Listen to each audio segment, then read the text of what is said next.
I thought my wedding day was perfect until my sister grabbed the microphone and told 200 guests that my marriage was doomed. But when my 8-year-old son stood up and asked one simple question, every secret in that room came crashing down. My name is Melora, and if you'd told me that my second wedding would end with my sister's marriage imploding instead of mine, I would have laughed in your face. But sometimes the people who throw stones forget they live in glass houses, and my sister Vivian had built herself a crystal palace. Willowbrook Country Club, 7 in the evening, champagne flowing, the band playing At Last by Etta James. My new husband Grant holding my hand, my son Dexter in his little tuxedo sneaking extra cake, and my sister standing up with that smile she gets right before she ruins someone's day. She'd perfected that smile over 37 years, usually aiming it at me. "This marriage won't last, just like her last one," she announced to everyone, including my boss, my neighbors, and Grant's elderly grandmother who'd flown in from Seattle. The worst part? My own mother nodded along like this was appropriate wedding reception conversation. But here's the thing about kids, they see everything and they remember everything. And my 8-year-old Dexter had been watching his Uncle Preston very carefully the week before. What he saw was about to flip our entire family upside down. Before I tell you how my wedding reception turned into a spectacular revelation that nobody saw coming, you need to understand the players in this drama. There was Vivian, my older sister, the one who married her college sweetheart Preston and never let anyone forget how perfect their life was. Preston, the successful surgeon who my parents treated like the son they never had. My mother Judith, who still introduced me as my divorced daughter Melora 3 years after my split. And then there was Grant, the man brave enough to marry me despite my baggage, and Dexter, my son who turned out to be the hero none of us expected. That night started as my second chance at happiness and ended with my sister's first taste of humiliation. And the beautiful irony? The very thing she mocked me for, marrying the wrong person and not seeing the signs, was exactly what she'd been doing for 15 years. The reception hall at Willowbrook Country Club glowed with warm candlelight and white roses, exactly the way I dreamed it would be. Every table had been perfectly set with gold-rimmed plates and crystal glasses that caught the light like tiny diamonds. After my messy divorce 3 years ago, I never thought I'd be here again, wearing white, believing in forever. Grant squeezed my hand under the table as we watched our guests enjoying their dinner. The catering staff moved silently between tables, refilling wine glasses and serving the braised salmon we'd spent 3 tasting sessions choosing. "You look radiant, Melora," he whispered against my ear, his breath warm and familiar. For the first time in years, I actually believed someone when they said I was beautiful. "Mom, you keep smiling weird," Dexter said, poking at his salmon with suspicious eyes. "Like when you're trying not to cry at movies." "These are happy tears, baby," I told him, smoothing down his sandy brown hair that refused to stay put despite the gel. Grant had helped him apply earlier. "Sometimes people cry when they're really happy."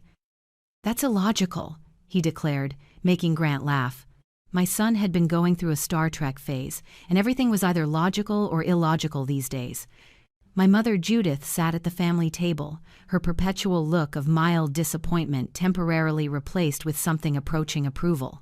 She wore the navy dress I'd helped her pick out, though she'd complained it showed too much arm for a woman her age. "At least this venue is respectable," she'd said earlier while adjusting the centerpiece at her table. "Not like that beach wedding idea you had initially. Sand in everyone's shoes, wind ruining hair, completely impractical." From her, this counted as enthusiasm. Vivian commanded attention at her table, as she always did. Her surgeon husband Preston nodded along to whatever story she was telling, probably about their recent vacation to Switzerland or their daughter's acceptance into the gifted program. She wore a burgundy dress that cost more than my wedding dress, a fact she'd made sure to mention during the rehearsal dinner. "It's Valentino," she'd said, as if I should be impressed. "Preston insisted I get something special for your big day." She'd always been the success story of our family.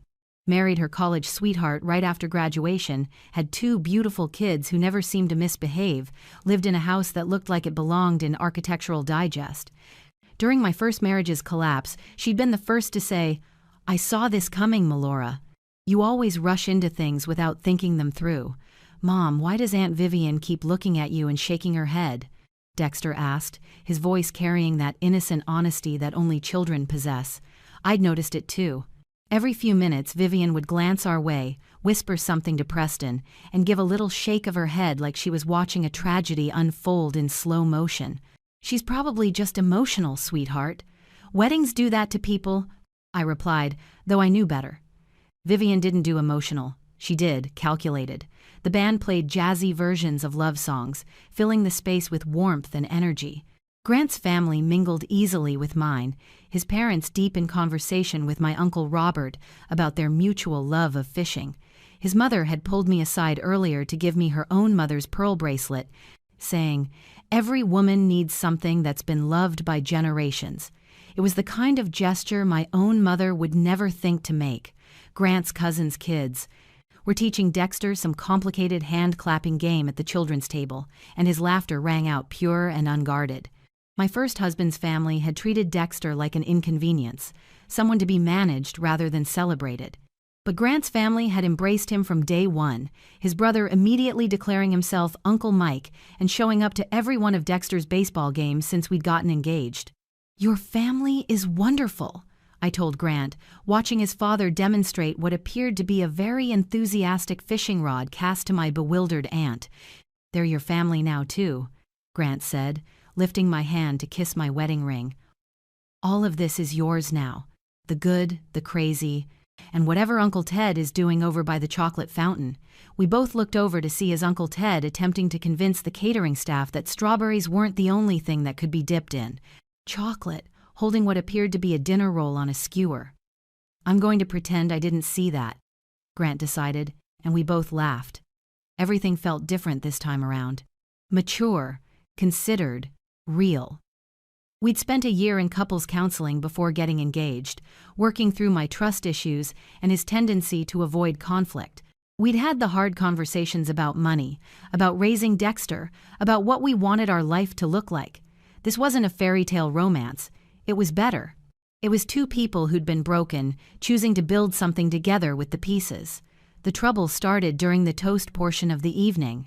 Grant's best man, Michael, had just finished a heartfelt speech about second chances and finding love when you least expect it. He'd made everyone laugh with the story of Grant's first attempt to ask me out, which involved him accidentally ordering 5 coffees because he was so nervous he kept forgetting he'd already ordered. The room was warm with laughter and champagne bubbles, that perfect wedding, a moment when everyone feels connected by joy. Then Vivian stood up, champagne glass in hand, without being invited to speak. "I'd like to say something about my baby sister," she announced, her voice carrying that fake sweetness she used when about to be cruel. The microphone wasn't necessary. Vivian had trained her voice to command attention in hospital boardrooms and charity galas. The room quieted. Conversations died mid-sentence. Grant's hand found mine under the table, his thumb rubbing small circles against my palm. "Melora has always been an optimist," Vivian began, swaying slightly on her designer heels. She'd had more champagne than usual, probably 5 or 6 glasses by my count. Her perfectly styled auburn hair caught the light as she turned to address different sections of the room.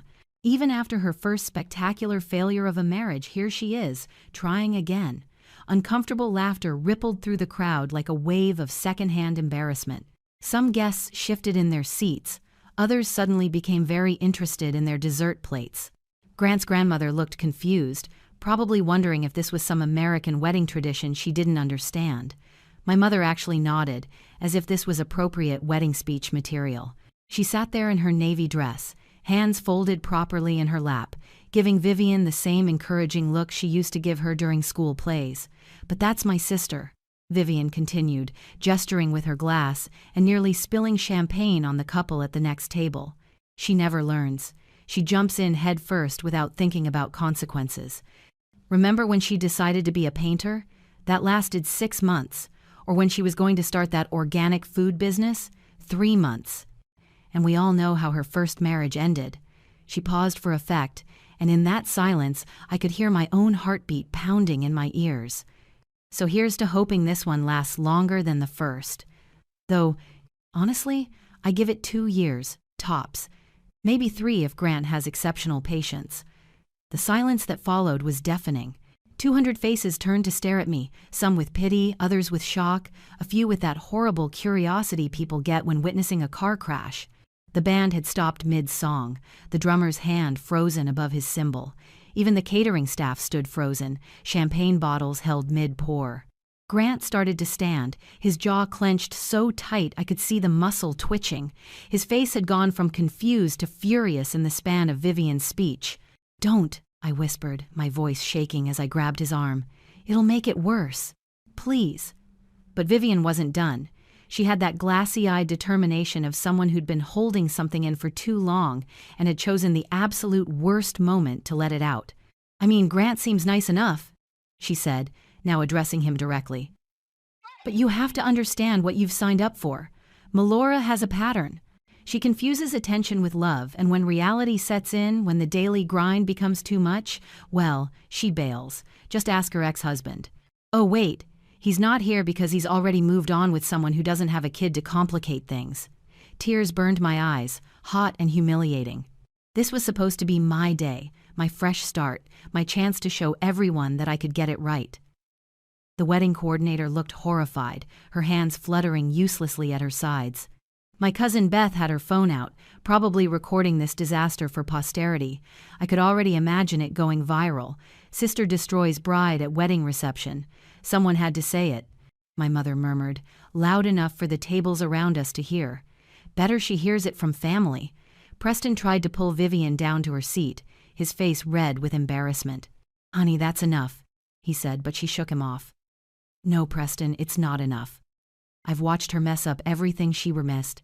Touches for 34 years. First marriage, disaster. Every job she's had, she quits. She dragged that poor boy." She pointed at Dexter, who looked like he wanted to disappear into his chair, through a divorce because she couldn't make it work. "And now she's doing it all over again," Grant's mother gasped audibly. His father stood up, ready to intervene, but Grant held up a hand to stop him. I could feel the anger radiating off my new husband in waves, but he stayed seated because I'd asked him to. "Vivian, you need to stop," I managed to say, my voice barely above a whisper but carrying in the silent room. "Why? Because it's your special day?" She laughed, ugly and sharp. "Every day is your special day, Melora. Everyone always rushing to fix your mistakes, to make excuses for you. Poor Melora. Her husband left her. Poor Melora, single mom struggling to make it work. But did anyone ask why he left?" I stood up slowly, my legs shaking beneath my wedding dress. The weight of 200 pairs of eyes felt crushing, like the air had been sucked out of the room. My hands trembled as I set down my napkin, the small gesture somehow feeling monumental. Grant stood with me immediately, protective and furious, his hand on the small of my back steadying me. "We're leaving," Grant said quietly, his voice controlled but deadly serious. "We don't need to listen to this." I looked at Vivian standing there, swaying slightly, her face flushed with champagne and righteousness. This was my sister, the person who was supposed to protect me, support me, celebrate with me. Instead, she'd chosen my wedding day to unleash years of resentment I didn't even know she harbored. "You're right, Vivian," I said, my voice surprisingly steady. "I did fail at my first marriage. I have quit jobs. I'm not perfect like you." She smirked, raising her glass as if I'd just proven her point. But before I could continue, before I could walk out of my own reception with whatever dignity I had, a small voice cut through the tension like a knife through wedding cake. "Aunt Vivian?" Dexter had stood up on his chair, his little bow tie crooked, his face serious in that way only 8-year-olds can manage when they have something important to say. His Spider-Man socks were visible above his dress shoes, a detail I'd fought and lost against that morning. "Should I tell everyone why Uncle Preston came to our house last week?" The champagne glass slipped from Vivian's hand, shattering on the floor with a sound that seemed to echo forever. The golden liquid spread across the hardwood like spilled secrets. Preston's face went from red to white in an instant, like someone had drained all the blood from his body. "Dexter, buddy, that was just a work thing, remember? I told you it was just work." "No, you didn't," Dexter said, his voice clear and certain. "You said it was a secret. You said Aunt Vivian couldn't know you were there. You made Mom promise not to tell." Vivian's face transformed from smug to panicked, her eyes darting between Preston and Dexter. "What is he talking about, Preston? When were you at Melora's house?" "Honey, it's not what you think," Preston started, but his voice cracked on the last word. "Mom says secrets that hurt people always come out," Dexter continued, still standing on his chair like a tiny prosecutor. "And Aunt Vivian is hurting my mom right now, so I think the secret should come out." My mind raced back to last Tuesday afternoon. I'd been home early from work, preparing wedding favors at the kitchen table when Preston had shown up unexpectedly. Grant was at work, and Dexter was supposed to be doing homework in his room. Preston had looked disheveled, desperate. Nothing like the composed surgeon who usually had everything under control. "Melora, please, I need to talk to you," he'd begged, pushing his way into my house before I could object. His expensive suit was wrinkled, his hair uncombed. He looked like he'd been driving around for hours, working up the courage to face me. I'd sent Dexter to his room immediately, but he must have been listening from the stairs. He'd always been too curious for his own good, a trait that usually got him in trouble but today might save me. "Dexter? Sweetheart, why don't you sit down?" I said gently, but he shook his head. "No, Mom, she's mean to you. She's always mean to you, and you just take it. But Uncle Preston said what he did was why your first marriage ended, and that's not fair that she's blaming you." The room gasped collectively. Grant's hand tightened on my back. My mother's face had gone pale, her hands gripping the edge of the table. "That's enough, Dexter," Preston said, his voice taking on an edge of authority that might work on hospital interns but had no effect on my son. "You were crying," Dexter announced to the silent reception hall. "Real tears, like when I fell off my bike and scraped my whole leg. You kept saying sorry to my mom over and over." Vivian stumbled backward, her perfect composure finally cracking like ice under pressure. "Preston, what the hell is he talking about?" I found my voice, steady and clear, no longer shaking. The truth wanted to come out, had been wanting to come out for 3 years. "Your husband came to apologize, Vivian. He came to clear his conscience before my wedding because the guilt was eating him alive." "Melora, don't!" Preston pleaded. But it was too late. The dam had broken. "He brought papers with him," Dexter added helpfully. "I saw them when he left them on the coffee table. They had a lawyer's name on them." "He was crying," Dexter announced to the silent reception hall, his young voice carrying with devastating clarity. "Real tears, like when I fell off my bike and skinned both knees. He kept saying sorry to my mom, saying he ruined everything." Vivian's voice cracked like a whip. "Preston, what is he talking about? What did you ruin?" I found my voice steady and clear. 3 years of buried truth finally rising to the surface.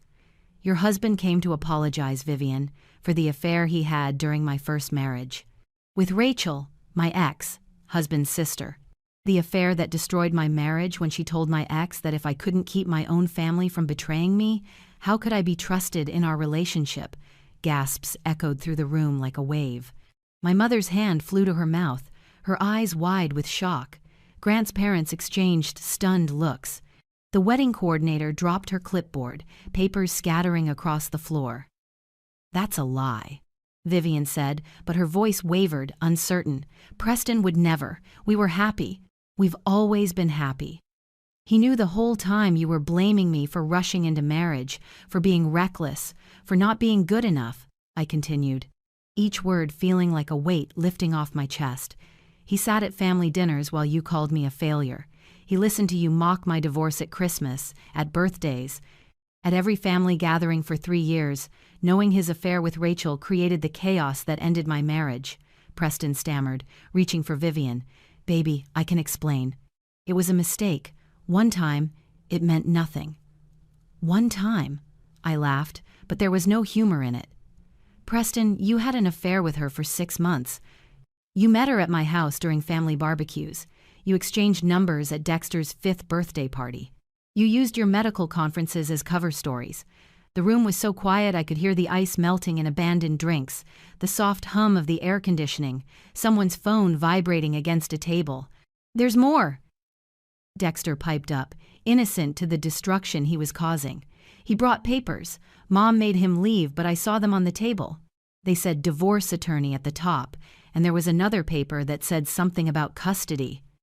Vivian stumbled backward, her designer heels catching on the hem of her dress. Divorce attorney? Preston. What is he talking about? Preston's face crumbled entirely. Vivian, please, let me explain. Not here, not like this. Explain what? Vivian's voice rose to a shriek. That you had an affair? That you destroyed my sister's marriage and then let me torture her for it? Or that you're planning to leave me? The papers were from Steinberg and Associates, Dexter added helpfully, his 8-year-old memory surprisingly precise. I remember because it sounded like the name of the law firm on that television show, Mom Watches. I knew that firm. They specialized in high-asset divorces, the kind where wealthy men tried to hide their money before filing, the kind where custody battles got ugly and expensive. You were going to leave me? Vivian's voice broke completely. You sat there while I humiliated my sister at her wedding, knowing you were planning to leave me? Preston's silence was answer enough. Tell her why, I said quietly. Tell her what you told me on Tuesday. Tell her about Monica. Who's Monica? Vivian demanded, mascara now streaming down her face in black rivers. She's my surgical resident, Preston admitted, his voice barely audible. She's pregnant, 4 months. I was going to wait until after Melora's wedding to tell you. I didn't want to ruin the family event. The irony of that statement hung in the air like a poison cloud. He didn't want to ruin the family event, so he let his wife destroy it instead. Vivian laughed, high and hysterical. Pregnant? Your mistress is pregnant? She looked around the room at 200 stunned faces, then back at Preston. You knocked up a resident while I was organizing charity galas and pretending we had the perfect marriage? It just happened, Preston said weakly. Monica understands me in a way you never did. Get out, Vivian said, her voice deadly quiet. Then louder, get out! Vivian, please, we can talk about this. Get out! She screamed, picking up a champagne bottle from the nearest table and raising it like a weapon. Get out before I do something that will require your surgical skills to fix. Preston looked around the room at 200 stunned faces, his reputation as the perfect son-in-law crumbling in real time. He straightened his tie, a pointless gesture given the circumstances, and walked out, his footsteps echoing in the silence. The door closed behind him with a decisive click that somehow sounded like the end of everything Vivian had built her identity around. Vivian collapsed into a chair, her burgundy Valentino dress pooling around her like spilled wine. Her perfectly styled hair had come undone, strands sticking to her tear-stained face. The sister who'd spent years making me feel inferior for my failed marriage was watching hers crumble in front of everyone she'd wanted to impress. The room remained frozen, 200 guests unsure whether to leave, comfort someone, or pretend nothing had happened. The band stood awkwardly on stage, instruments silent, probably wondering if they should pack up or wait for someone to tell them what to do. I walked over to Vivian, my wedding dress rustling in the silence. Grant and Dexter followed, our little family unit approaching the woman who'd tried to destroy our celebration. Each step felt deliberate, important, like I was choosing who I wanted to be in this moment. I could be cruel right now, I said quietly but loud enough for the nearby tables to hear. I could say all the things you've said to me, that you should have seen it coming, that you rushed into trusting the wrong person, that you're a failure as a wife. She looked up at me, mascara stained and broken, no longer the composed surgeon's wife who had everything figured out. But I won't, because I know what it feels like to have your world fall apart while everyone watches. I know what it's like to discover the person you trusted most has been lying to your face. The difference is, when mine fell apart, I didn't have a sister's support. You do. I held out my hand. She stared at it for a long moment, tears flowing fresh down her cheeks. Then, with shaking fingers, she took it. I'm so sorry, Melora, she sobbed, standing up and falling into my arms. I'm so sorry for everything. For blaming you, for the cruel things I said, for not being there when you needed me. My mother stood up, looking older than her 62 years, her carefully maintained composure finally cracking. Melora, I owe you an apology too. I believed the story that was easier to believe, that you were careless with your marriage, not that you were betrayed by family. I failed you as a mother. We all failed her. Vivian said, pulling back to look at the crowd. I stood up here to humiliate my sister on her wedding day because I was jealous. Jealous that she had the courage to start over, to find real love, while I was trapped in a lie I was too proud to admit. Grant cleared his throat, raising his champagne glass. If I may, I'd like to make a toast. The room shifted its attention to him, grateful for someone to take charge, to second chances, to truth coming out, even when it's painful, to little boys who protect their mothers. He ruffled Dexter's hair, making him smile for the first time since he'd stood on that chair. And to my wife, who shows grace even when she has every right not to, who teaches us that forgiveness is stronger than revenge. Glasses raised tentatively around the room. Someone started clapping, then another, until the entire reception hall filled with applause. Not the polite applause of wedding guests, but something deeper, more genuine, like they'd witnessed something profound. The band leader approached the microphone. How about we play something for the bride and groom's first dance? As the opening notes of At Last began again, Grant led me to the dance floor. That was quite a reception, he whispered, pulling me close. Not exactly what we planned. I laughed, finally able to find humor in the chaos. No, he agreed, spinning me gently. It was better. It was real. Your family just had 3 years of therapy in 15 minutes. Other couples began joining us on the dance floor. My mother danced with Grant's father, both of them looking relieved the drama was over. Vivian sat at our table with Dexter, who was showing her his collection of Pokémon cards he'd hidden in his suit pocket, their heads bent together in concentration. Mom, did I do okay? Dexter asked later, tugging on my dress as we cut the cake. I knelt down, pulling him into a hug. You did perfectly, sweetheart. Sometimes the truth needs a brave little voice to set it free. I didn't mean to make Aunt Vivian cry, he said, his voice small. Those were healing tears, baby. Sometimes people need to cry out the poison before they can feel better. Vivian spent the rest of the reception at our table, no longer the perfect sister with all the answers, just my sister starting over. And I knew exactly how that felt. The next morning, Preston's belongings were on the lawn of their perfect house. The divorce papers he'd been preparing backfired spectacularly when Vivian hired the best divorce attorney in the state. It turned out Monica wasn't his first affair, just the first one to get pregnant. The investigations revealed a pattern of behavior that would cost him everything in the divorce. But that night, none of that mattered. What mattered was that my family, broken and imperfect as we were, had finally chosen truth over appearances. My wedding reception became the night we all stopped pretending, and in that messy, painful honesty, we found something we'd never had before: genuine connection. If you've made it this far in my story, you know that family isn't always easy. Sometimes the people who should support us the most are the ones who hurt us the deepest. But grace, real grace, can transform even the worst moments into opportunities for healing. If this story resonated with you, please like this video and share it with someone who needs to hear that their broken pieces can still build something beautiful. Comment below with your own stories of family drama that turned into unexpected blessings. And don't forget to subscribe to our channel for more real, raw stories about the messy, beautiful truth of being human. Remember, you're not alone in your struggles, and sometimes the worst day of your life is just the beginning of something better.